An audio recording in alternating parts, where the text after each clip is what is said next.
Hello बच्चों, आज हम आपको इसमें से सिखाएंगे कि गुणनखंड कैसे निकालते हैं। ठीक है, ये चार क्वेश्चन इसमें से 3 क्वेश्चन दिए गए हैं और इन 3 क्वेश्चनों के माध्यम से आपको गुणनखंड निकालना सिखाएंगे। तो हर चीज़ को ध्यान से देखिएगा, बहुत छोटा छोटा करके आपको बताएंगे ताकि हर चीज़ को आप आसानी से सीख पाएँ। ठीक है, तो जैसे कि इसमें से हमारा पहला क्वेश्चन है, क्या क्वेश्चन दिया गया है, यानी कि जो पहला क्वेश्चन दिया गया है 12x + 36। ठीक है, तो इसको हमें तोड़ना है। गुणनखंड करने के लिए कई सारे तरीके होते हैं। अगर यही नंबर होता, ठीक है, यही अगर नंबर होता तो मैं कैसे गुणनखंड करता, जैसे आपको एक शॉर्ट में रफ साइड में हम करके दिखाते हैं, रफ नंबर में। जैसे 12 है, 12 के गुणनखंड हम ऐसे करके निकालते हैं 2 से, यानी कितना आएगा 6 आएगा, फिर 2 से काटो 3 आएगा, फिर 3 से काटो ये। तो ऐसे करके हम इसके गुणनखंड निकालते हैं। लेकिन जब इसके साथ x दिया है, p q ऐसे दे दे, तो अब आप कैसे क्वेश्चन को सॉल्व करोगे, वो यहाँ पर प्रॉब्लम बनेगी। तो इसी को हम आपको सॉल्व करना बताएंगे कैसे।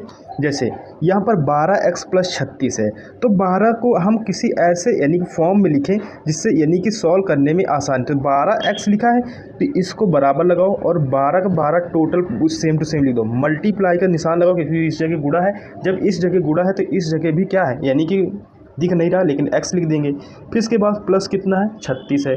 अब 36 को यानी कि तोड़ना है, तो 36 को ऐसे नंबर में तोड़ो ताकि आपको कॉमन लेने में आसानी हो। 12 से अगर 36 को डिवाइड करें तो 3 बार में डिवाइड हो रहा है, यानी कि 3 बार में 36 मिल रहा है। तो ये कितना 12 × 3 कर दो। अब ये हमारा क्वेश्चन सॉल्व हो गया। बस यही इतना ही करना था आपको, यानी तोड़ना था, क्योंकि यहाँ पर 12 को हम क्या ले लेंगे, कॉमन ले लेंगे। तो यहाँ पर यानी कि 12, ठीक है, 12 हो गया। और फिर इसके बाद क्या लिखेंगे, ये तो इस जगह 12 है यहाँ तक और इस जगह 12 है, तो 12 इन दोनों में से निकाल के लिख दिए। अब x और 3 बचा है, बीच में प्लस लिखा है, तो लिखेंगे क्या, लिखेंगे x + 3। ठीक है, x + 3 यही हमारा क्या बन जाएगा, फाइनली आंसर बन के रेडी हो जाएगा। तो ये हमारा क्या निकल आया, ये निकल गया गुणनखंड करना। ठीक है, इसी तरह आपको दूसरे क्वेश्चन को सॉल्व करके बताते हैं। जैसे बच्चों हमारा दूसरा क्वेश्चन आता है, दूसरे क्वेश्चन को ध्यान से देखिएगा, ये भी बहुत आसान है। किसी एक नंबर से दोनों चीज़ें कट रही हैं, ठीक है, तो वो हमें यानी कि जब डिवाइड हो रहे हैं तो डिवाइड करके चेक कर लेते हैं। तो बराबर का साइन लगाएंगे। अब 22 है, 22 को आप किस फॉर्म में लिख सकते हैं, तो देखो 22 को हम क्या लिख सकते हैं, 2 × 11 लिख सकते हैं, क्योंकि 11 का जब 2 गुणे करेंगे तो 22 आएगा। तो यही इसको यहाँ पर तोड़कर लिख दिया गया है। फिर मल्टीप्लाई में y लिखा है, तो मल्टीप्लाई का निशान लगाएंगे, यानी गुणे का, और y लिख देंगे। ठीक है, फिर इसके बाद क्या है, माइनस है, माइनस का निशान लगा है तो माइनस लिखेंगे। अब इसके बाद क्या करेंगे, अब 33 है यानी 33 है, अब 33 को भी तोड़ कर लिखिए। तो 33 को आप क्या लिख सकते हैं, 3 मल्टीप्लाई, ठीक है, 11 लिख सकते हैं, यानी 11 लिख सकते हैं, और मल्टीप्लाई करके जेड लिख दें, क्योंकि इस जगह क्या है, इस जगह यानी कि यहाँ पर जेड का साइन बना हुआ, यानी कि गुणा का साइन है, तो गुणे में लिखेंगे।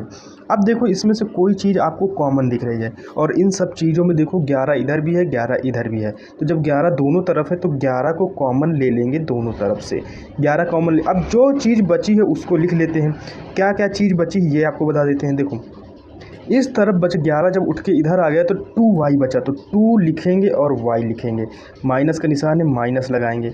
अब देखो इधर 11 उठ के आ गया था, 3 और z बचा है, तो कितना हो जाएगा, 3z हो जाएगा, और यही हमारा फाइनली आंसर बन के रेडी हो जाएगा। इसी को गुणनखंड कहते हैं, और इसी तरह गुणनखंड के क्वेश्चन सॉल्व करते हैं। चलिए आपको तीसरा नंबर क्वेश्चन लगा के बताते हैं। अब दोस्तों जो हमारा नेक्स्ट क्वेश्चन आता है, इसमें से इसको भी हमें यानी कि तोड़ के लिखना है, ठीक है, जिस तरह पहले किए। अब 14 को हम कैसे तोड़ के लिख सकते हैं, तो देखो इसको जो हम लिखेंगे यानी कि 7 × 2 करके लिख सकते हैं, और फिर इसके बाद गुणे में क्या लिखा है, p और q लिखा है, तो p लिखेंगे, फिर गुणे करके q लगा देंगे। ठीक है, फिर इसके बाद क्या है, प्लस लगाएंगे, क्योंकि बीच में प्लस का निशान लिखा है। 35 को आप क्या लिख सकते हैं, 7 × 35, यानी 7 से डिवाइड हो रहा है, मल्टीप्लाई 5 कर दो। ठीक है, अब ये तीनों चीज़ गुणे में लिखिए, तो मल्टीप्लाई करके p कर दो, मल्टीप्लाई करके q कर दो, और मल्टीप्लाई करके r कर दो। ये क्वेश्चन ऐसे सॉल्व होगा। ठीक है, अब इनमें से जो चीज़ कॉमन है, देखो 7 इधर भी है, 7 इधर भी है, p इधर भी है, p इधर भी है, फिर इसके बाद क्या है, q इधर भी है, q इधर भी है। तो ये 3 चीज़ जब एक तरफ है तो तीनों चीज़ को कॉमन ले लो, तो क्या आ जाएगा, 7, ठीक है, p q, यानी कि p q, अभी ब्रैकेट में।